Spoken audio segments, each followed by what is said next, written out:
Nobody warned me this about the newborn baby.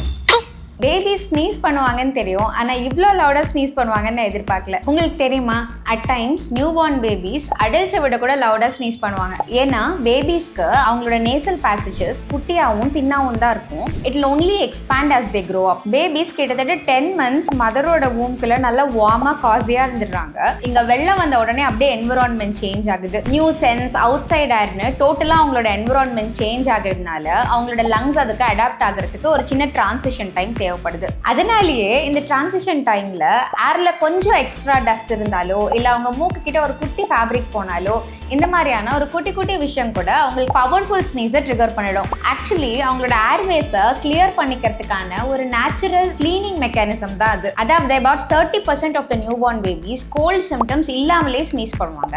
ஆவரேஜா ஒரு நாளைக்கு 2 to 10 times ஸ்னீஸ் பண்ணுவாங்க. ஸோ நெக்ஸ்ட் டைம் உங்க பேபி ஸ்னீஸ் பண்றப்போ அவங்களுக்கு ஃபீவர், கோல்ட், ப்ரீதிங் டிஃபிகல்ட்டிஸ் இந்த மாதிரி எந்த சிம்டம்ஸும் இல்லைன்னா ஃப்ரீயாக விடுங்க. அவங்க சிக்காலாம் ஒன்றும் இல்லை, அவங்க சூப்பராக வளர்ந்துட்டு தான் இருக்காங்க. நீ தலை குளிச்சுட்டு குழந்தைக்கு பால் கொடுக்கறதுனால தான் குழந்தை தும்பிட்டே இருக்கு அப்படின்னு உங்ககிட்ட பல பேர் சொல்லியிருப்பாங்க. அவங்களுக்குலாம் இந்த வீடியோவை மறக்காமல் ஷேர் பண்ணிவிடுங்க. அப்படியே இந்த எமோஜியும் தட்டி விட்ருங்க.